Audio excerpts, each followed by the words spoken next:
दोस्तों, बीते कुछ सालों में चीन में जिस तरह से अरबपतियों के गायब होने का दौर चल रहा है, उसमें आपको याद होगा कि 2020 में चीन के सबसे बड़े बिलियनियर बिजनेसमैन जैक मा लापता हो गए थे।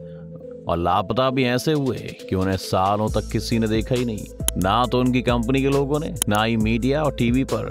और अब इसी तरह चीन के सबसे बड़े इन्वेस्टमेंट बैंकिंग के बैंकर और चीन के इंटरनेशनल बिजनेसमैन के बड़े नाम बाओ फैन भी कई दिनों से चीन में लापता हुए हैं। और उनके गायब होने की खबर जैसे ही मार्केट में आई है, चीन के शेयर मार्केट में खलबली मच गई है। बाओ फैन वहां के investment bank China renaissance holdings limited के चेयरमैन हैं और कंपनी ने भी ऑफिशियली 16 फरवरी को कहा है कि कंपनी अपने चेयरमैन बाओ फैन से कांटेक्ट नहीं कर पा रही है।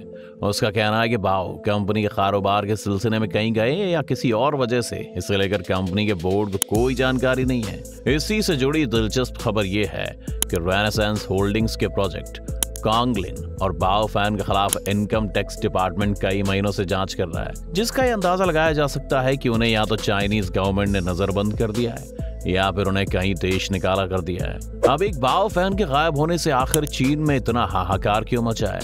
इसके लिए आइए जानते हैं कि चीन में बाओ फैन की कितनी धमक है। बाओ फैन चीन के फिनटेक मार्केट में काफी बड़ा नाम है। इनकी कंपनी का नाम चाइना रेनेसेंस है। चाइना रेनेसेंस हांगकांग के स्टॉक एक्सचेंज में 2018 में लिस्ट हुई थी। इनकी लिस्टिंग 2 साल पहले 2021 में न्यूयॉर्क के स्टॉक एक्सचेंज पर भी हुई थी।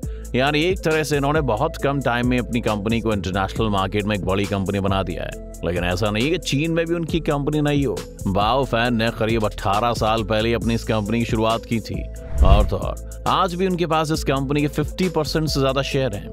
यानी कि कंपनी में पूरी तरह से मालिकाना हक उन्हीं का है। वैसे तो चीन की इंटरनल खबरें मीडिया में नहीं आती, लेकिन कुछ मीडिया रिपोर्ट्स के अनुसार बाओ ने चीन के टेक सेक्टर के कुछ बड़े एक्विजिशंस यानी डील में वाइटल रोल निभाया था। इसमें DIDI, कुआईडी, फूड डिलीवरी कंपनियां मितुआन और डाइनपिंग के साथ कई बड़ी कंपनी शामिल हैं, जिनमें बाओ फैन ने इन्वेस्टमेंट करके खुद को चीन में एक बड़ा बिजनेसमैन बना लिया था। इसके अलावा बाओ क्रेडिट स्विस ग्रुप, AG और मॉर्गन स्टैनले के साथ भी काम कर चुके हैं। लेकिन उनकी ये सब अचीवमेंट धरी की धरी रह गई है, क्योंकि अब उनकी कोई खबर ही नहीं है। उनके गायब होते ही आलम चाइना रेनेसेंस के चेयरमैन के लापता होने की खबर सामने आते ही कंपनी के शेयर धड़ाम से नीचे आ गिरे हैं। 17 फरवरी को शुरुआती कारोबार के दौरान कंपनी के शेयर 50% तक टूट गए हैं। ये खबर सबसे पहले चीन की बिजनेस न्यूज एजेंसी कैक्सिन ने 16 फरवरी को छापी थी कि बाओ अपने ऑफिस में नहीं दिखे और 2 दिनों से उनसे कांटेक्ट नहीं हो पाया है। कैक्सिन ने ही ये खबर दी कि कंपनी के प्रेसिडेंट कांग लिन भी जांच के दायरे में और हो सकता है कि आने वाले समय में वो भी गायब हो जाएं। अभी तक उनके गायब होने की असली वजह सामने नहीं आ पाई है, लेकिन ऐसा कहा जा रहा है कि उन्हें सरकार ने जानबूझकर गायब कर दिया है, क्योंकि चीनी राष्ट्रपति शी जिनपिंग ने 2021 के अंत में देश के $60 खरब के फाइनेंशियल सेक्टर को टारगेट करते हुए एक कॉम्प्रिहेंसिव एंटी करप्शन इन्वेस्टिगेशन शुरू की थी, जिसने दर्जनों ऑफिशियल्स को गवर्नमेंट के टारगेट पर ला दिया था। जांच ने इन्वेस्टमेंट बैंकिंग कम्युनिटी को भी अपनी गिरफ्त में लिया है। इससे पहले भी वहां की सरकार ने एवरब्राइट सिक्योरिटीज कंपनी और गुआताई जुनान सिक्योरिटीज कंपनी सहित ब्रोकरेज से बैंकरों को फंसाया है, उन्हें जांच के दायरे में रखा गया है। लेकिन चीन में एक बात हैरान करती है कि जो भी सरकार की नजरों में आ जा रहा है वो गायब हुआ जा रहा है। अगर आपको जैक मा का एग्जाम्पल से समझाएं तो जैक मा दुनिया के सबसे अमीर लोगों में शुमार किए जाते हैं, लेकिन उन्होंने चीन के फाइनेंशियल रेगुलेटर्स और सरकारी बैंकों की तीखी आलोचना की थी। इसके बाद उनका चीनी राष्ट्रपति शी जिनपिंग के साथ भी कंट्रोवर्सी हो गई थी। चीन के फाइनेंशियल सिस्टम की खामियों की खुलेआम क्रिटिसिज्म करना जैक मा को महंगा पड़ा। 2013 में कम्युनिस्ट पार्टी के ऑफिशियल माउथपीस पीपल्स डेली को दिए इंटरव्यू में जैक मा ने बिजनेस में चीनी सरकार के दखल का क्रिटिसिज्म किया था। फिर क्या, उन्होंने सरकार के फाइनेंशियल सिस्टम को सिर्फ 20% लोगों के लिए फायदेमंद बताया था, जो कि ज्यादातर वही लोग थे जो चाइनीज गवर्नमेंट को लाभ पहुंचाते थे। इसके बाद वो 2 साल तक गायब रहे और फिर दिखे भी तो जापान में। लेकिन ये सिर्फ बाओ फैन या जैक मा तक की कहानी नहीं है, बल्कि चीन में अब तक ऐसे 30,000 लोग गायब हो चुके हैं। जी हाँ दोस्तों, चीन में साल 2013 से गायब हुए लोगों का एक डेटा इस बात की गवाही देता है, जो human rights organization safeguard defenders ने जारी किया था। अनकंट्रोलेबल सप्रेशन के नाम से इस संस्था ने रिपोर्ट छाप कर कहा था कि 2020 में हर दिन कम से कम 20 लोगों के गायब होने का एस्टिमेट लगाया गया है। एक बिजनेसमैन फैंग के घर पर आधी रात कुछ आर्मर्ड लोग घुसते हैं और कहते हैं कि उन्हें मेडिकल क्वारंटाइन के लिए ले जाना है। फैंग को समझ ही नहीं आता, क्योंकि पहले तो वो बीमार नहीं थे और लेने आए लोग हेल्थ वर्कर्स नहीं पुलिस के।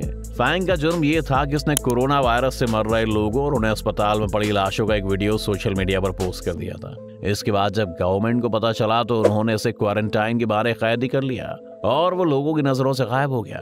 डेली मेल की अप्रैल 2020 की रिपोर्ट में यह भी कहा गया कि चीन में गायब किए जा रहे लोगों में से बहुत से लोग मारे जा चुके थे और बाकियों के बारे में महीनों से कोई खबर नहीं थी। ये तो हुई आम लोगों की बात। अब जानिए कैसे जाने माने लोग भी चीन में गायब होते रहे। दुनिया में सबसे ज्यादा मेहनताना पाने वाले मॉडल और एक्ट्रेस बन गई। फैन बिनबिंग को एक समय में चीन की इकोनॉमिक सक्सेस का आइकॉन माना जाने लगा था। सिर्फ 17 साल की उम्र में फिल्मों और टीवी में काम की बदौलत अपने सोशल मीडिया अकाउंट वीवो पर 6 करोड़ से ज्यादा फॉलोअर्स रखने वाली बिंग करीब 4 महीनों के लिए अचानक से गायब हो गई थी और उनके फैंस उन्हें देख ही नहीं पा रहे थे। किसी प्रोग्राम या किसी फैन से 4 महीनों तक राब्ता न रखने वाली बिंग ने जब वापसी की तो उन्होंने पब्लिकली माफी मांगते हुए कहा कि उन्होंने टैक्स से बचने की कोशिशें की थी। खबरों में कहा गया था कि बिंग को टैक्स और जुर्माने के तौर पर करीब 13 करोड़ डॉलर चुकाने पड़े थे। हमसे ज्यादा हैरान करने वाला उनका स्टेटमेंट था कि वो चीन की पीपल्स पार्टी और उसकी पॉलिसीज के आगे किसी और चीज को नहीं समझती, जिससे इस बात का अंदाजा लगाया जा सकता है कि गवर्नमेंट ने कहीं न कहीं उन्हें गिरफ्तार या नजरबंद करके उनसे ही जबरदस्ती से बुलवाने की कोशिश की थी। इसके अलावा फ्रांस बेस्ड इंस्टीट्यूशन इंटरपोल में जब चीन के एक ऑफिसर मेंग होंगवी को पोस्ट किया गया तब ऐसे अंदेशे जताए थे कि चीन इंटरपोल के दुश्मन देशों के खिलाफ हथियार के तौर पर इस्तेमाल करेगा, लेकिन हुआ इसका उल्टा। जी हाँ, इंटरपोल से जुड़े फोर्सेस ने ही मेंग को गायब कर दिया। 2018 में कई हफ्तों तक गायब रहने के बाद मेंग के बारे में खुलासा हुआ था। चीनी ऑफिशियल्स ने बताया कि रिश्वतखोरी और अन्य मामलों में मेंग से पूछताछ की जा रही थी। यही नहीं, चीनी अफसरों के जरिए मेंग का इस्तीफा भी इंटरपोल हेडक्वार्टर्स पहुंचाया गया था। चीन अपने ही फोर्स के आदमी को भी गायब करने से नहीं चूकता। ऐसे एक फोटोग्राफर की भी कहानी है। सेंट्रल चीन के विलेजर्स की कहानी ये थी कि वो छोटी सी रकम के लिए अपना खून बेचते थे और इसी चक्कर में एड्स के शिकार हो गए थे। इन HIV मरीजों की रोजमर्रा की दुखद जिंदगी को लू गुआंग ने तस्वीरों में उतार कर लोगों तक पहुंचाया। लू के इस काम के लिए उन्हें इंटरनेशनल अवार्ड मिले, लेकिन चीनी सरकार से तारीफ के बदले मिली सजा। नवंबर 2018 में जब लू तनाव वाले इलाके चिनजियांग की तरफ यात्रा कर रहे थे तब वो कहां चले गए किसी को नहीं पता। गायब होने के 1 महीने बाद लू के परिवार को बताया गया कि लू को जिनजियांग में गिरफ्तार कर लिया गया था। ऐसे ही ना जाने कितने ही लोग चाइना में हर रोज गायब होते रहते हैं, लेकिन कहानी उसी की आती है जो काफी अमीर और दुनिया भर में जाना पहचाना चेहरा हो। इसलिए बात तो साफ है, चीन में इस समय सरकार के खिलाफ अगर कोई भी जाने की कोशिश करता है तो उसके पास चाहे कितनी भी संपत्ति, कितना भी बड़ा बिजनेस या दौलत हो, सरकार उसे मिनटों में गायब करके उसके साथ बदसलूकी करने पर बाज नहीं आती। चीन में तब तक ये चलता रहेगा जब तक वहां पर एक डेमोक्रेटिक गवर्नमेंट सत्ता में नहीं आ जाती है, और ऐसा होता हुआ चीन में दिखाई तो बिल्कुल भी नहीं दे रहा है, क्योंकि जिस तरीके से शी जिनपिंग सत्ता पर काबिज हैं, उससे चीन में लोकतंत्र की दुर्दशा को समझा जा सकता है। आपकी इस मामले में क्या राय है दोस्तों? क्या कोई शख्स किसी सरकार के खिलाफ जरा सा कुछ बोलने की वजह से गायब कर दिया जाना चाहिए? ये किस हद तक सही है? अपनी राय में कमेंट करके जरूर बताएं। साथ ही इस वीडियो को लाइक और शेयर करना ना भूलें और हमारे चैनल को सब्सक्राइब भी कर लें।